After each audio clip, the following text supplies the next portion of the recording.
لاہور کا شمار زمانہ قدیم سے ہی ہندوستان کے نہایت اہم شہروں میں ہوتا ہے اور اسے ہندوستان کی کنجی بھی کہا جاتا رہا ہے۔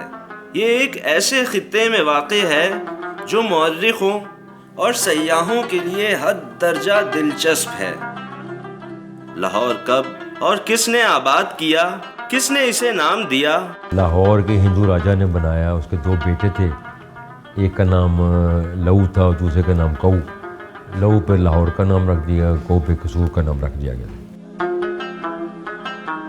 جب سے اسے لاہور کا نام دیا گیا تب سے یہ لاہور ہے۔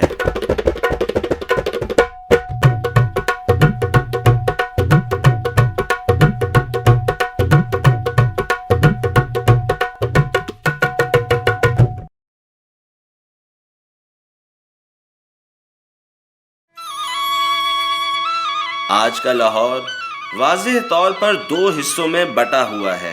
پرانا لاہور فصیلوں اور دروازوں کے درمیان، جبکہ نیا لاہور ان کے باہر وسیع و عریض رقبے پر پھیلا ہوا ہے۔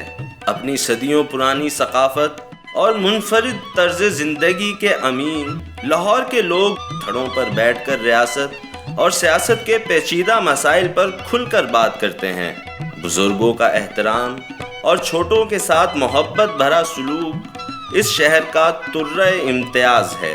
عظیم مغل شہنشاہ جلال الدین اکبر کے دور میں لاہور کے گرد نہایت مضبوط فصیل تعمیر کی گئی اور مختلف سمتوں میں آمد و رفت کے لیے 12 بڑے دروازے اور ایک چھوٹا دروازہ تعمیر کیا گیا۔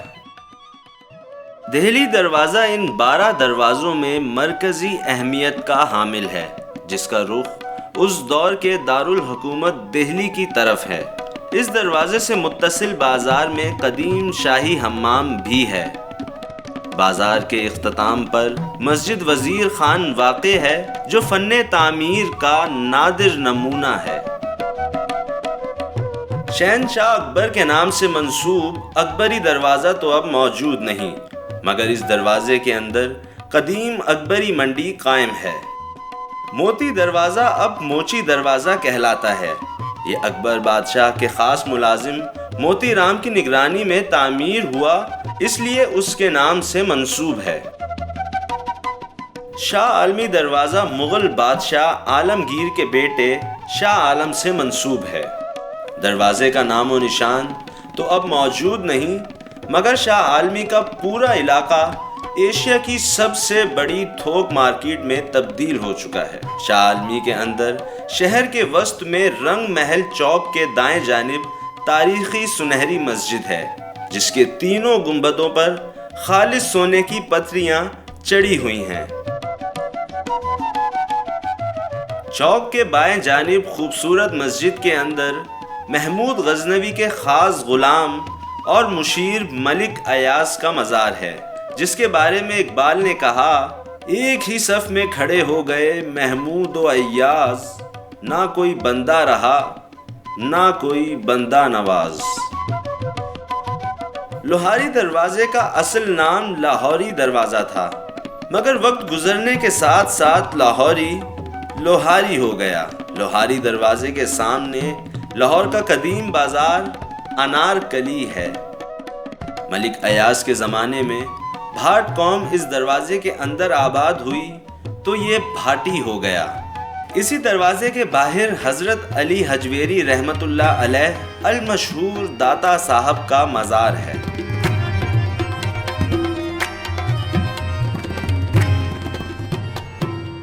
موری دروازہ لوہاری اور بھاٹی کے درمیان واقع ہے۔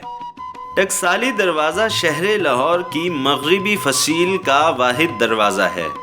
مسلمان بادشاہوں کے زمانے میں یہاں ٹکسال تھا، جہاں سکے بنائے جاتے تھے۔ اب یہاں خصوں کی مارکیٹ موجود ہے۔ روشنائی دروازہ شاہی قلعہ اور شاہی مسجد کے درمیان واقع ہے۔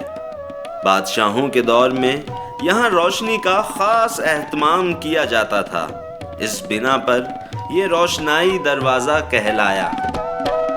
مستی دروازہ تعمیر ہوا تو اس کی حفاظت کے لیے مستی کان نام کے شاہی ملازم کو تعینات کیا گیا۔ تو یہ اس سے منسوب ہو گیا۔ کشمیری دروازے کا رخ کشمیر کی طرف ہے اور زیادہ تر کشمیری یہاں آباد ہوئے، اس لیے اسے کشمیری دروازہ کہتے ہیں۔ شیراوالا گیٹ کے بارے میں کہا جاتا ہے کہ ابتدا میں یہ خضری دروازہ تھا، مگر اب شیراوالا گیٹ کے نام سے مشہور ہے۔ یکی دروازہ دراصل زکی دروازہ ہے اور مغلوں کے محاصرے کے وقت لڑ کر شہید ہونے والے پیر زکی شہید کے نام سے منسوب ہے۔ ان کا سر اور دھڑ الگ الگ جگہ دفن ہیں۔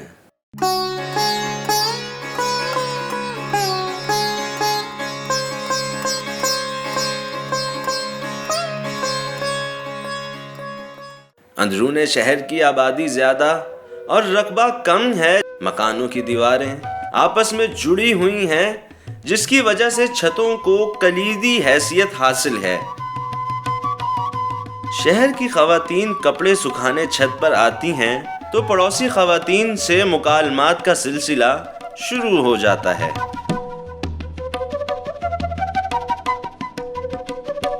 خواتین کی گھریلو خریداری منفرد ہونے کے ساتھ ساتھ دلچسپ بھی ہے۔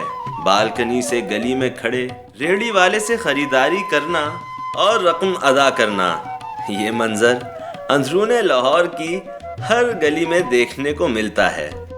اندرون شہر کی زندگی بیجا تکلفات سے قطعی طور پر بے نیاز ہے۔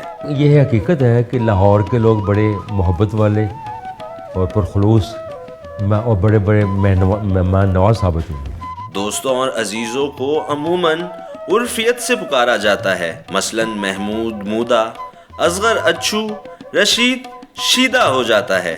لوگ اصل نام بھول جاتے ہیں، بس شیدہ ہی باقی رہ جاتا ہے۔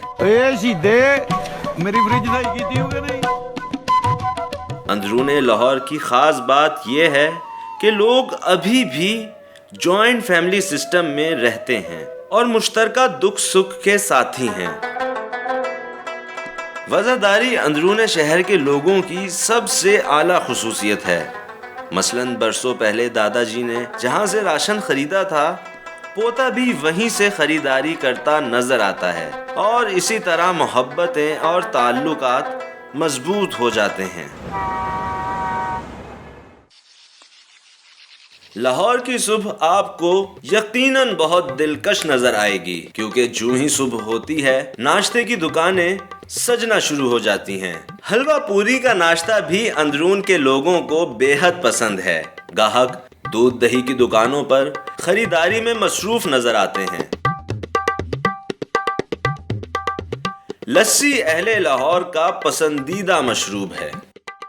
دلوں سے لبریز کلچوں کے ساتھ سری پائے اور چنوں کا ناشتہ بھی بہت مقبول ہے۔ کڑاہی لاہور کے کھابوں کی شان ہے۔ بریانی لاہوریوں کی پسندیدہ غذا ہے۔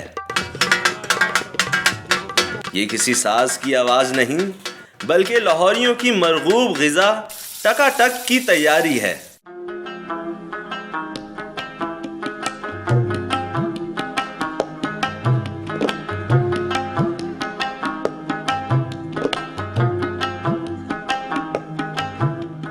اندرون شہر کی بحالی و مرمت کے لیے حکومت پنجاب نے والڈ سٹی لاہور اتھارٹی کے نام سے ایک ادارہ قائم کیا ہے۔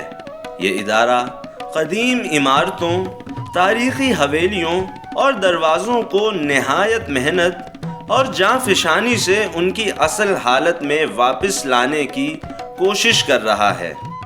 شہر میں موجود صدیوں پرانا شاہی حمام والڈ سٹی لاہور اتھارٹی نے مرمت کر کے قابل دید بنا دیا ہے۔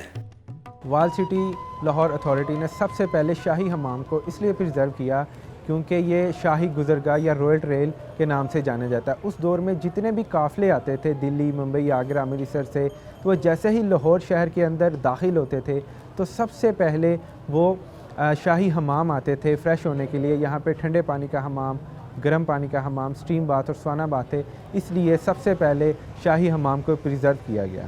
والڈ سٹی لاہور اتھارٹی نہ صرف قدیم عمارتوں کی بحالی کا کام کر رہا ہے، بلکہ ان کی جدید طریقے سے تزئین و آرائش کر کے سیاحوں کے لیے مزید پرکشش بنا رہا ہے۔